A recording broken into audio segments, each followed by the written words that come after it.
স্কুলে নিয়ে যাওয়ার জন্য আমি মেট্রো স্টেশনে অপেক্ষা করছি ট্রেন আসার জন্য। বাহিরে প্রচণ্ড গরম আর মেট্রো স্টেশনের ভেতরেও অনেক গরম, কারণ এখানে কোনো ফ্যানের ব্যবস্থা নেই।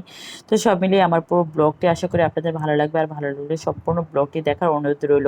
আসসালামু আলাইকুম, নতুন একটি ব্লগে আপনাদের সবাইকে স্বাগতম জানাচ্ছি। আশা করি সবাই ভালো আছেন। আমি আল্লাহর মতো ভালো আছি। এটা ছিল গতকাল রাতের করা ভিডিও।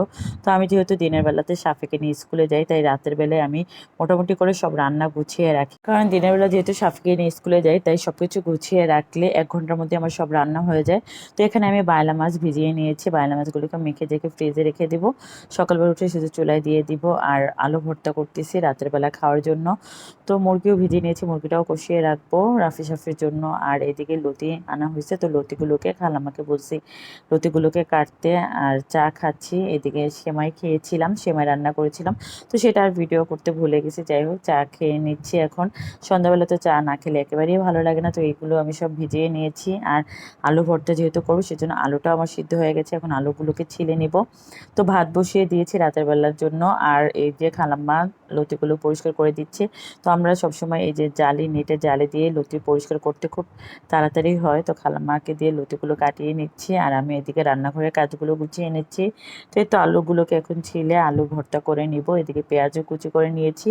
আর শুকনো মরিচ আগে থেকে আমি চিলি ফ্লেক্সের মতো করে বয়মে রেখে দিই, যাতে ভর্তা করতে আমার সুবিধা হয়। আমরা প্রায় ভর্তা করতে হয়, সেজন্য আমি সবসময় এক বয়ম করে চিলি ফ্লেক্স করে রাখি। আর এই তো আমার আলু ভর্তা এখন আমি করে নিচ্ছি। তো সব কিছু মিলিয়ে আসলে যেহেতু সাফিকে নিয়ে স্কুলে যাই, তাই রাতের বেলায় আমি মোটামুটি করে সব কিছুই রান্না গুছিয়ে রাখি। কারণ বাচ্চাদের নিয়ে স্কুলে গেলে সকালবেলাটা খুব তাড়াহুড়োর মধ্যেই যায়। তো এই তো আমার আলু ভর্তা করা হয়ে গেছে। এখন আমি আলু ভর্তাগুলোকে টেবিলে রেখে দিচ্ছি। আর মুরগিটা ভুনা করে রাখবো রাফি সাফির জন্য। তো এই তো এদিকে আমি ফার্মের মুরগিগুলোকে ধুয়ে নিয়েছি। তো রাফি সাফি আবার মুরগি হলে ওদের আর কিছুই লাগে না, সেজন্য মাঝে মধ্যেই আমি ওদেরকে মুরগিটা রান্না করে দিই। তো এখানে আমি পেঁয়াজ কুচি ভেজে নিচ্ছি, যেহেতু ওরা একটু ঝোলটা ঘন করে খায়, বিশেষ করে রাফি একটু ঝোলটা ঘন করে খায়। তো এইদিকে আমি মুরগিটা ভালো মানে মশলাটাকে ভালোভাবে কষানোর পর মুরগি দিয়ে দিচ্ছি। তো মুরগির মধ্যে নর্মালি যে মশলাগুলো দিই, পেঁয়াজ বাটা, আদা বাটা, পেঁয়াজ বাটাটা সামান্য দিয়েছি যেহেতু পেঁয়াজ কুচিটা বেশি দিয়েছি। তো আদা বাটা, রসুন বাটা, তারপরে জিরার গুঁড়ো, ধনিয়ার গুঁড়ো, মরিচের গুঁড়ো, হলুদের গুঁড়ো, লবণ স্বাদ মতো, তারপরে গরম মশলার গুঁড়ো, একটু এলাচ, আস্ত এলাচ দিই, কারণ এলাচের ফ্লেভারটা আমার কাছে অনেক বেশি ভালো লাগে মাংস বা মুরগি রান্না করলে। যেহেতু আমি এখন মুরগিটাকে ভালোভাবে কষিয়ে নিচ্ছি। আর মুরগিটা কষানোর পরে আমি আলু কেটে নিয়েছি, আলুগুলো দিয়ে দিব। মাংস কষানো হয়ে গেছে, এখন আমি আলুগুলো দিয়ে দিচ্ছি। আর আলু দিয়ে এখন আমি ভালোভাবে কষিয়ে নিচ্ছি। তো আলু আর মাংসটা ভালোভাবে কষানো হয়ে গেলে আমি সামান্য পরিমাণে পানি দিয়ে দিব, কারণ অত বেশি ঝোল ঝোল খায় না, একটু মাখো মাখো খায়। যেহেতু রাফি সাফি খাবে, সেজন্য সামান্য পরিমাণ পানি দিয়েছিলাম। আর এই তো আমি এখন ঢাকনাটা উঠিয়ে দেখছি আমার মুরগি রান্না করা হয়ে গেছে। তো রাতের বেলা আমি মুরগিটা রান্না করে রেখেছি, ঠান্ডা হলে ফ্রিজে রেখে দেবো। আর রাতের থেকে আর ভিডিও কন্টিনিউ করিনি, যেহেতু অনেক রাত করেই রান্নাটা শেষ করেছিলাম। আর এটা হলো পরের দিন সকালবেলার ভিডিও।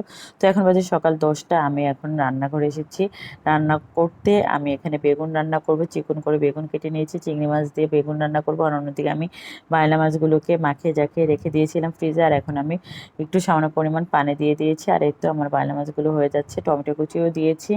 তো এই তো একদিকে বেগুনের মশলা কষানো হয়ে গেছে। আর আমি চিংড়ি মাছের সাথে একটু চিংড়ি মাছের জোগাও দিয়েছি। আর চিংড়ি মাছের জোগা দিয়ে তরকারি রান্না করা আমাদের বাসায় সবাই অনেক বেশি পছন্দ করে। আমাদের বাসায় বলতে বড় আপার মা অনেক বেশি পছন্দ করে। তো এই তো আমি বেগুনটাও আমার হয়ে যাবে, বেগুনের জালটা একেবারেই কমিয়ে দিয়েছি।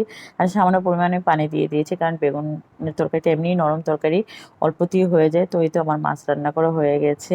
আর অন্যদিকে আমি বেগুনটার মধ্যে সামান্য পরিমাণ ঝোল দিয়ে দিয়েছি। বেগুনটাও আস্তে আস্তে চুলা হতে থাক, আমি এখন রেডি হব সাফিকে নিয়ে স্কুলে যাওয়ার জন্য।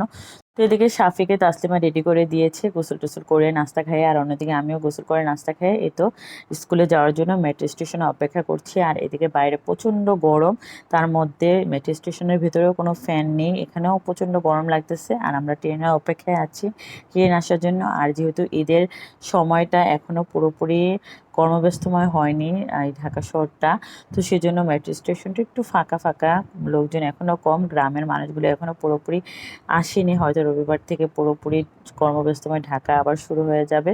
তো নিরিবিলি ঢাকাটা কিন্তু অনেক ভালো লাগে। তো এই তো স্কুলে আসার পর স্কুলের যে খালা, সে আমাদের চা দিয়েছে, তো এখন চা খাচ্ছি, কারণ সকালবেলা আসলে চা খেয়ে আসা হয়নি, তাড়াহুড়োর মাঝখানে শুধুমাত্র নাস্তা খেয়ে চলে এসেছি। আর এই তো এখন চা খাচ্ছি। আসলে এখানে আসলে একটু মানে সাফিক ক্লাসে দেওয়ার পরে একটু রিল্যাক্স টাইম পাওয়া যায়। আর এই তো এখানে আমি চা খাচ্ছি বসে বসে। তো এই তো সাফির স্কুল শেষ, ছুটি হয়ে গেছে, আর বাইরে প্রচণ্ড গরম, আর বাইরের দিকে রোদের মধ্যে তাকাতেই পারছি না, এরকম একটা অবস্থা। এর এই উত্তপ্ত গরমে যারা রিক্সা চালায়, দিনমজুরের কাজ করে, তারা কত কষ্ট করে টাকা উপার্জন করে, আসলে তাদের কষ্ট দেখলে তখন নিজেকে অনেক সুখী মনে হয়, নিজের জীবনের প্রতি কোনো অভিযোগ আর থাকে না। আলহামদুলিল্লাহ, আল্লাহ তাআলা অনেক ভালো রেখেছেন। তো সব মিলিয়ে আজকের ব্লগটি এখানেই শেষ করছি। দেখা হবে পরবর্তী ব্লগে। পর্যন্ত সবাই ভালো থাকবেন, সুস্থ থাকবেন। আল্লাহ হাফেজ।